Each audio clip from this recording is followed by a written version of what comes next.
Hi Kap! Ako si Kuya Gray. At for today's story, kwentong apartment naman tayo. Ang kwentong ito ay patungkol sa apartment kung saan walang tumatagal na tenant dahil sa mga kababalaghang nangyayari dito. Halika, samahan niyo ako at makinig.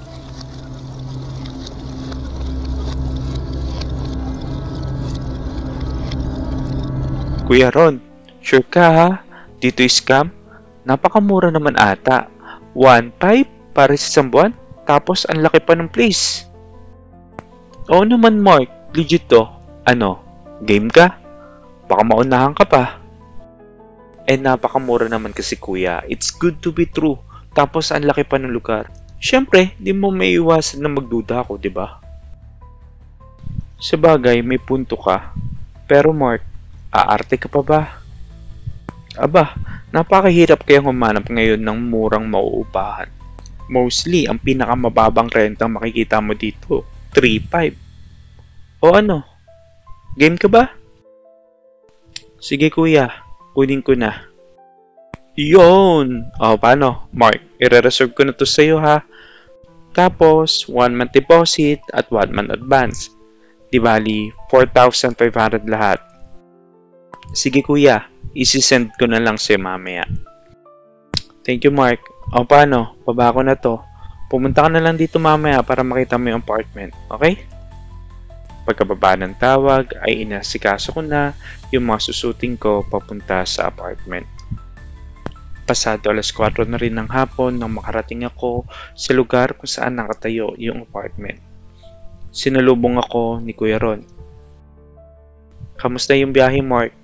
Buti, di ka nahirapang hanapin yung lugar namin. Nakangiting tanong ni Kuya Ron sa akin. Hindi naman po, sagot ko sa kanya. O siya, halika. Puntahan natin sa Aling Ime. Nasa kanya kasi yung susi.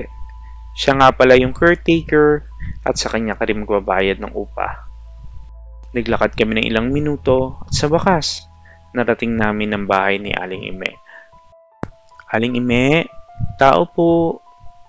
Aling Ime, isang matandang babae ang dumungaw sa pintuan at sinenyasan kaming pumasok.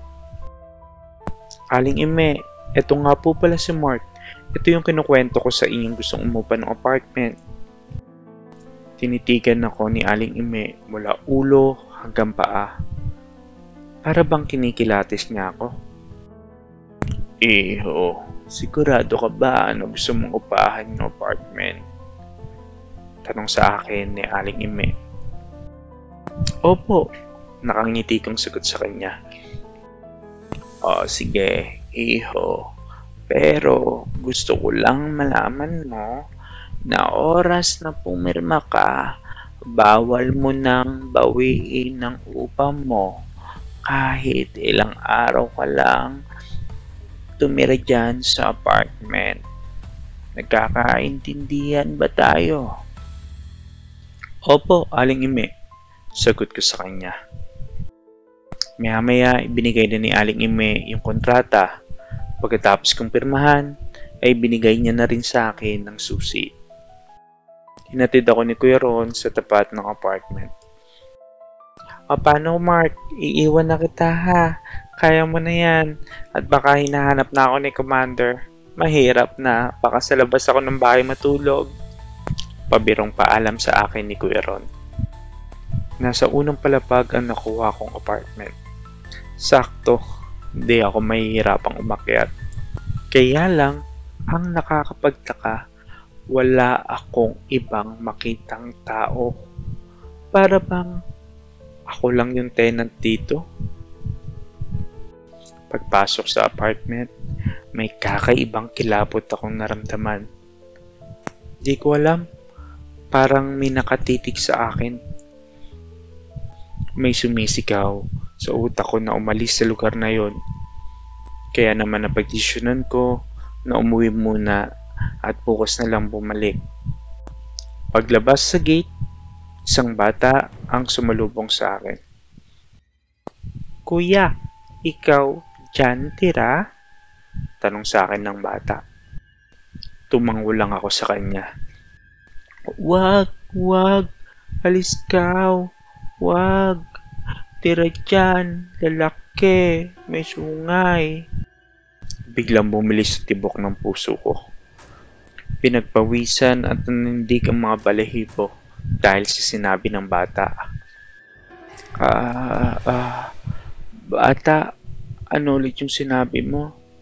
Tanong ko sa kanya. Ngunit sa halip na sumagot, ay tumakbo ang bata papalayo sa akin. Pinilit kong kalimutan yung sinabi sa akin ng bata. Inisip ko na lang na ganun talaga. Minsan, malawak talaga yung imahinasyon ng mga bata.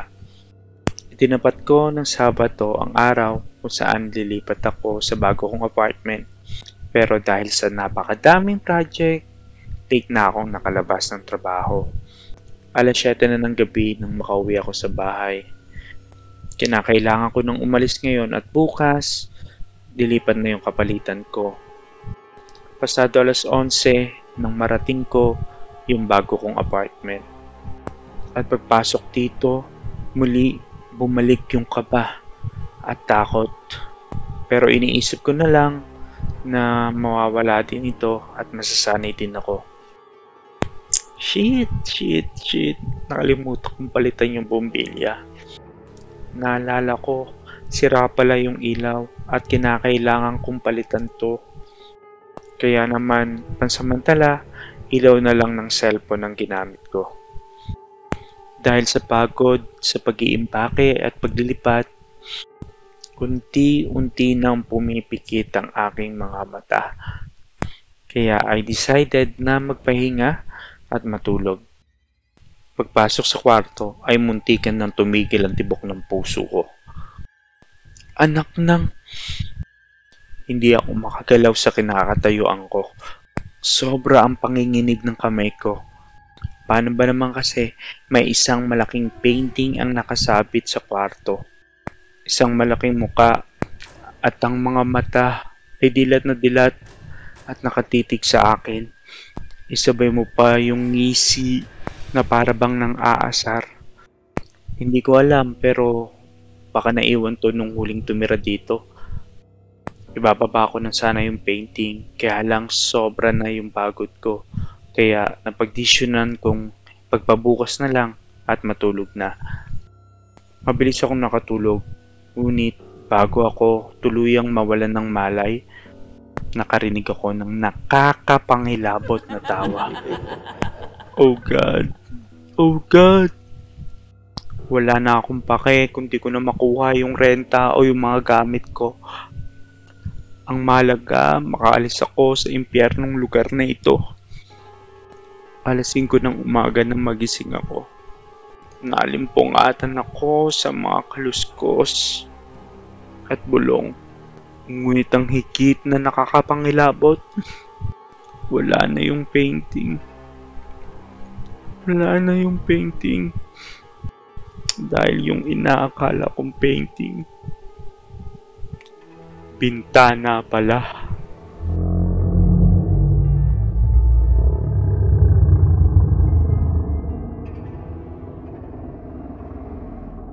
Maraming salamat sa pagsama, Kap. Kung nagustuhan niyo yung video, please don't forget to heart the video and also comment nyo na rin kung taga saan kayo para naman ma-shoutout ko kayo sa next video. Have a good one and love you all.